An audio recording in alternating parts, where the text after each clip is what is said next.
മോളെ, നിനക്ക് ഒരു ദിവസം തികച്ചന്റെ കൂടെ താമസിക്കുന്ന ഇഷ്ടമല്ലേ? ഡാഡിക്ക് ഞാനിവിടെ വരുന്നതും കൂടെ താമസിക്കുന്നതും പല വിധത്തിൽ അസൗകര്യമാണെന്ന് എനിക്കറിയാം. I feel bad to disturb you so. ഓടി അസത്തെ. എന്റെ കൂട്ടുകാരികൾക്ക് എന്നെ പിരിഞ്ഞിരുന്നാൽ ബോറടിക്കുമെന്ന് എപ്പോഴും പറയും. ഞാനില്ലെങ്കിൽ ഹോസ്റ്റലിൽ ഉറങ്ങിപ്പോകുമെന്ന് അവർ പറയുന്നത്. എനിക്കും കാണണ്ട, എനിക്ക് കാണാൻ നീ ഉണ്ടല്ലോ. അപ്പോ ഞങ്ങൾ മുറിയിലേക്ക് പോവുക.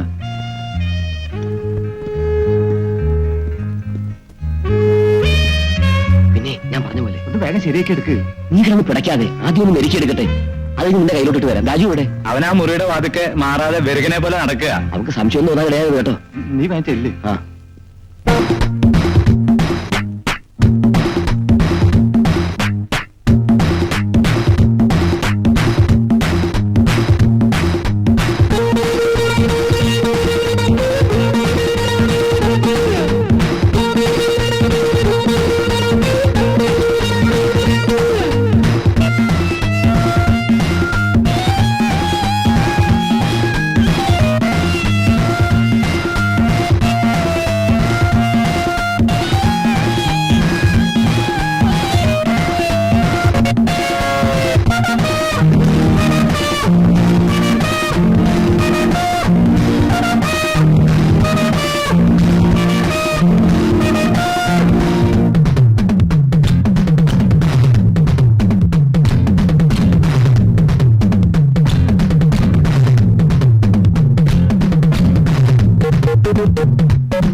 നീ ഇവിടെ ഇങ്ങനെ നേരം വിളിപ്പിക്കുകയാണോ? വാ പോയി കിടക്കാം. വേണ്ട, ചേട്ടൻ പോയി കിടന്നോളൂ. അപ്പൊ നീ? ഞാനിവിടെ തറയിൽ കിടന്നോളാം. നീ വെറും വണ്ടിയാണല്ലോ. വാ. വേണ്ട, എന്നെ തൊടണ്ട. നമ്മുടെ വിവാഹം രജിസ്റ്റർ ചെയ്യുന്നവരെ എന്നെ തൊടരുത്. നാളത്തെ രജിസ്ട്രേഷൻ വെറും ഒരു ചടങ്ങല്ലേ. എനിക്ക് നിന്നോട് സ്നേഹമാണ്, നിനക്ക് എന്നോട് സ്നേഹമാണ്. നമ്മൾ വിവാഹം കഴിക്കാൻ തീരുമാനിച്ചു. അത് നാളെ നടക്കും. അപ്പൊ പിന്നെ നമ്മൾ അന്യരാണ്. നമ്മൾ ഇപ്പോഴേ ഭാര്യ ഭർത്താക്കന്മാരല്ലേ. അതാ ഞാൻ വേണ്ടെന്ന് പറഞ്ഞത്. നാളെ വിവാഹം കഴിഞ്ഞേ ഞാൻ ചേട്ടന്റെ ഭാര്യയാകാവൂ, ചേട്ടന്റെ ഭർത്താവാകാവൂ. അത്ര പിടിവാശിയൊന്നും എന്നോട് വേണ്ട. ഞാനും വലിയ നിർബന്ധക്കാരനാ. ഞാനൊന്നും തീരുമാനിച്ചാൽ മറുത്ത് പറയുന്നതോ വിസമ്മതം ഭാവിക്കുന്നതോ എനിക്കിഷ്ടമല്ല. ഞാൻ നിന്നെ എന്റെ ഭാര്യയാക്കാൻ തീരുമാനിച്ചു. അതിന് മറ്റാരുടെ എതിർപ്പും സമ്മതവും ഞാൻ അംഗീകരിക്കുന്നില്ല. എനിക്ക്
എന്നെ രക്ഷിച്ച ആ ചേച്ചി എന്നെ കൊണ്ട് സത്യം ചെയ്യിച്ചില്ലായിരുന്നെങ്കിൽ അച്ഛനെ കാണാൻ ഞാൻ ജീവനോട് വരില്ലായിരുന്നു. അറിഞ്ഞുകൊണ്ട് ചെയ്യുന്ന തെറ്റാണ് മോളെ, പാപം. നീ പാപിയല്ല. എന്റെ പൊന്നുമോളെ, നീ കൂടെ എന്നെ അട്ടേച്ചു പോയാൽ എനിക്കിനി ആരുണ്ടടി? മോളെ, നിന്നെ രക്ഷിച്ച ആ ദേവതയെ ഒന്ന് വിളിക്കുമോളെ. ഞാനൊന്ന് നന്ദിയെങ്കിലും പറഞ്ഞോട്ടെ.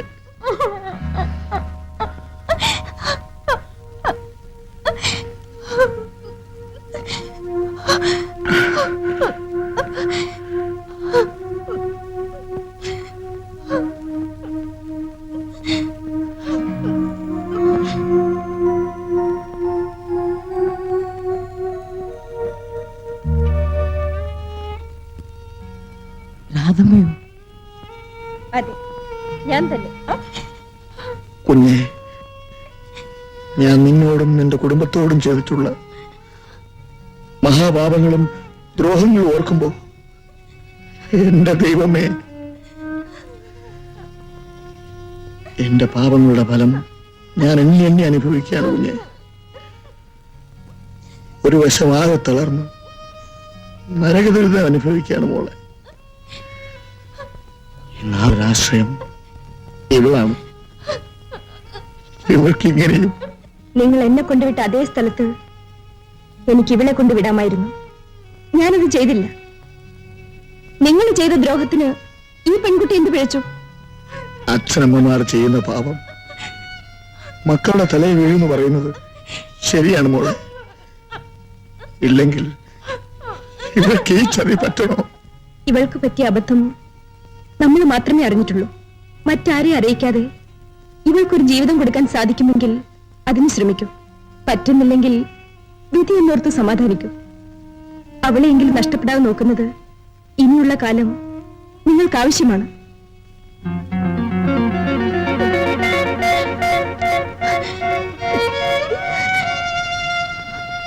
ഇതാ കുറച്ച് പണം. നിങ്ങൾക്കിന്ന് ഇതാവശ്യമാണ്.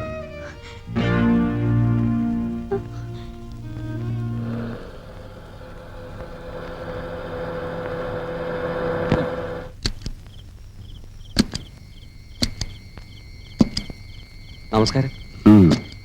പീതാംബരം വന്നോ? അദ്ദേഹം ഉടനെ എത്തും. വേണ്ട കാര്യങ്ങളൊക്കെ ഏർപ്പാട് ചെയ്തിട്ടുണ്ട്. വന്നാട്ടെ.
രാവുണ്ണിയാള് ധീരം തന്നെ. ഏതോ കോളേജിൽ പഠിക്കുന്ന കുട്ടിയാണത്രേ. ഹോസ്റ്റലിൽ നിന്ന് ഇറക്കിക്കൊണ്ടുവന്നിരിക്കുകയാണെന്നാ പറഞ്ഞേ. ആശാൻ അടിയറവ് പറഞ്ഞു. അദ്ദേഹം ഇറങ്ങി.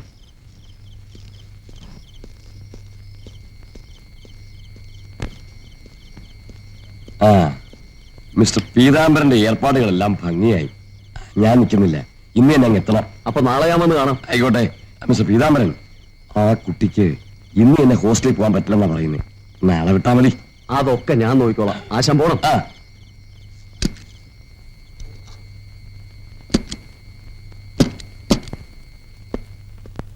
രാവുണ്ണി എപ്പോഴാ വരുമെന്ന് പറഞ്ഞത്? വെളുപ്പിന് വന്ന് കൊണ്ടുപോക്കോളാന്നാ പറഞ്ഞത്. കാശൊക്കെ നേരത്തെ കൊടുത്തോ? ഇത് എന്നെ ഏൽപ്പിച്ച കാര്യമല്ലേ. ഒരു പരാതിയും വരാതെ ഇടപാട് കഴിഞ്ഞ് കണക്കും ബാക്കിയും ഞാൻ സാറിനെ ഏൽപ്പിച്ചോളാം. പിന്നെ വെറുതെ സമയം കളയണോ?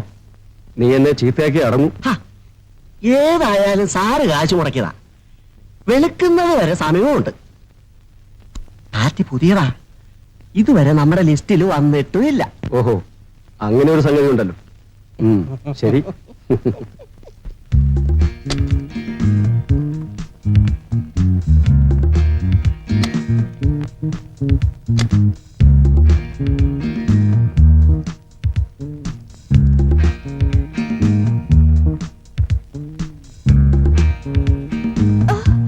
ഡാഡി,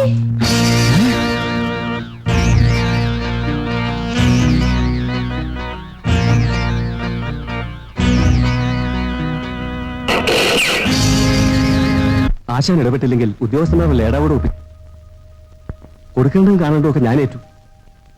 സംഗതി ആത്മഹത്യയായിരിക്കണം. പെൺകുട്ടി ഏതാണെന്ന കാര്യം പുറത്തറിയരുത്. നമുക്ക് രണ്ടുപേർക്കും ആപത്താണ്.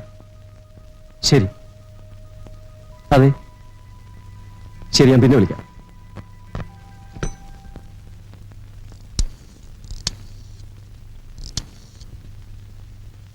ഹലോ, നമസ്കാരം സർ. കോൺട്രാക്ടർ പീതാംബരന്റെ വീട്ടിൽ നിന്നാ രാധയാണ് സംസാരിക്കുന്നത്. ആ അതെ, ആ പെൺകുട്ടി പീതാംബരൻ മുതലാളിയുടെ മകള് തന്നെ. കൊന്നത് ആ കുട്ടിയുടെ സ്വന്തം അച്ഛനും. ഉന്നതരായ മറ്റൊരാൾ കൂടി ഇടപെട്ടാണ് സംഭവം. അതുകൊണ്ട് കൊലപാതകവും ആത്മഹത്യയും പെൺകുട്ടി അജ്ഞാതയുമാക്കാനുള്ള നീക്കങ്ങളാണ്. നടപടികൾ എടുത്തുന്നോ? എനിക്ക് വിശ്വസിക്കാൻ പ്രയാസമായിരിക്കുന്നു. അയച്ചു കഴിഞ്ഞോ? എടീ, നീ ആർക്കാണ് ഇപ്പൊ ഫോൺ ചെയ്തത്? മന്ത്രിക്ക് പോലും വഴങ്ങാത്ത ആ ഐജിക്ക്. പറഞ്ഞത് ഈ കേസിന്റെ കാര്യം തന്നെ. ഏത് കേസ്? ഏത് കേസെന്ന് നിങ്ങൾക്കറിയില്ലേ? ഓ, എങ്ങനെ ഓർക്കാനാണ്? ദിവസവും എത്രയോ കേസുകളാണ് നിങ്ങൾ ഉണ്ടാക്കുന്നത്. പക്ഷേ ഇതങ്ങനെയല്ലല്ലോ. ഒന്നുമില്ലെങ്കിലും സ്വന്തം മകനല്ലേ. അലറുന്ന എന്തിന്? പെൺകുട്ടികളുടെ ശരീരം ഉപയോഗപ്പെടുത്തി പെർമിറ്റും ലൈസൻസും കോൺട്രാക്റ്റും പണവും പ്രതാപവും നേടിയ നിങ്ങൾക്ക് ദൈവം തന്ന ശിക്ഷയാണിത്. സ്വന്തം മകളെ കാര്യസാധ്യത്തിനായി മറ്റൊരാളിന്റെ കിടക്കറയിലേക്ക് പറഞ്ഞുവിടാൻ നിങ്ങൾക്ക് തന്നെ ഇടയായല്ലോ. ആരെയും എന്തും ചെയ്യാനും മടിക്കാത്ത ഒരു ഭയങ്കര ക്രിമിനലാണ് നിങ്ങളെന്ന് എനിക്ക് മനസ്സിലായതുകൊണ്ടാണ് നിങ്ങളെ നിയമത്തിന്റെ മുമ്പിൽ നിർത്തി ശിക്ഷിപ്പിക്കണമെന്ന് ഞാൻ തീരുമാനിച്ചത്. എന്നാൽ ഞാനും ചിലത് തീരുമാനിച്ചിട്ടുണ്ട്. നീ ഇനി ജീവിച്ചിരിക്കാൻ പാടില്ല. You are under arrest.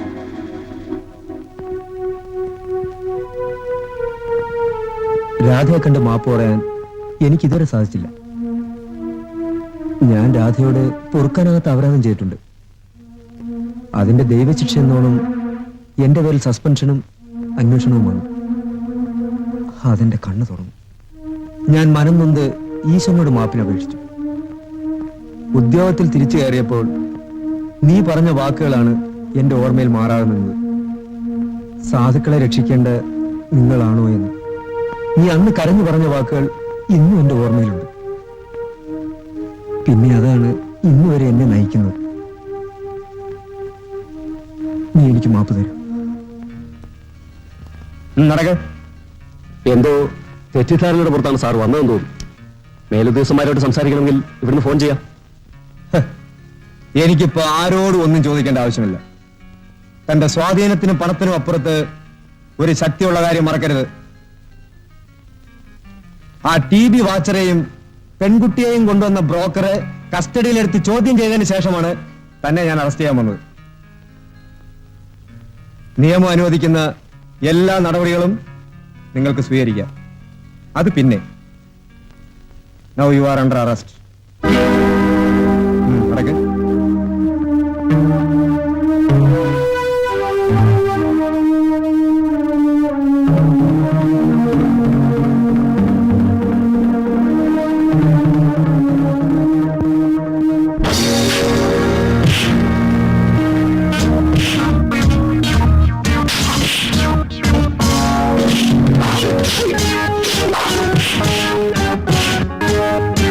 Yeah.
ഞാൻ അങ്ങേ തൊടാൻ പോലും അർഹയല്ല. നീ അങ്ങനെ പറയരുത്. ഒന്നും നിന്റെ കുറ്റം കൊണ്ടല്ല. എല്ലാം അറിഞ്ഞിട്ട് തന്നെയാണ് ഞാൻ വന്നത്. നിന്നെ സ്വീകരിക്കാൻ തന്നെയാണ് ഞാൻ വന്നത്. നിന്നെ ഇവിടെ നിന്ന് കൊണ്ടുപോകാൻ തന്നെയാണ് ഞാൻ വന്നത്. പാടില്ല, ഒരിക്കലും പാടില്ല. അങ്ങ് വരരുതായിരുന്നു, എന്നെ കാണരുതായിരുന്നു. അതൊക്കെ ഞാനും ആലോചിച്ചതാണ്. നീ ഇല്ലാതെ എന്റെ മനസ്സിൽ ഒരു സ്വസ്ഥതയും കിട്ടുന്നില്ല. അതുകൊണ്ട് എനിക്ക് നിന്നെ വേണം. നീ ഇല്ലെങ്കിൽ എനിക്കൊരിക്കലും ജീവിക്കാനൊക്കില്ല. എന്നെ പറ്റിയും എന്റെ ജീവിതത്തെ പറ്റിയും എല്ലാം അറിഞ്ഞിട്ടും എന്നെ വേണമെന്നും എന്നെ സ്നേഹിക്കാമെന്നും തോന്നിയത് എന്റെ ഭാഗ്യമാണ്. ഒരു വേശ്യയ്ക്കും ഇതുപോലൊരു ഭാഗ്യമുണ്ടാവില്ല. പക്ഷേ അങ്ങയുടെ നല്ല മനസ്സിനെ മുതലെടുത്ത് എന്റെ കളങ്കം മറച്ചു വയ്ക്കാൻ ഞാൻ തയ്യാറല്ല. ദയവ് ചെയ്ത് എന്നെ മറക്കൂ. ഒരു നല്ല പെൺകുട്ടിയെ വിവാഹം ചെയ്ത് സന്തോഷമായി ജീവിക്കൂ. ഞാൻ ജീവിക്കണമെങ്കിൽ എനിക്ക് നീ കൂടെ വേണം. ഞാൻ കൂടെയുള്ള ജീവിതം അങ്ങേക്ക് നരകമായിരിക്കും. സമൂഹവും നാട്ടുകാരും ഒരിക്കൽ വേശ്യയായി ഒരുത്തിയെ പിന്നീട് മാന്യതയോട് അംഗീകരിക്കില്ല. ഒരു വേശ്യയെ സ്വീകരിക്കുന്ന പുരുഷന്റെ ത്യാഗവും മറ്റുള്ളവർ അംഗീകരിക്കില്ല. മറ്റുള്ളവർക്ക് വേണ്ടിയോ മറ്റുള്ളവരുടെ ഇഷ്ടം നോക്കിയോ അല്ല ഞാൻ നിന്നെ സ്വീകരിക്കുന്നത്. എനിക്ക് വേണ്ടിയാണ്, എന്റെ സന്തോഷത്തിന് വേണ്ടിയാണ്, എന്റെ സ്വസ്ഥതയ്ക്ക് വേണ്ടിയാണ്. വരൂ. മറുത്തൊരു മറുപടി എനിക്ക് ആവശ്യമില്ല. നിന്നെയും കൊണ്ടല്ലാതെ ഞാനിവിടുന്ന് പോവില്ല. ശരി, ഞാനിപ്പോ വരാം.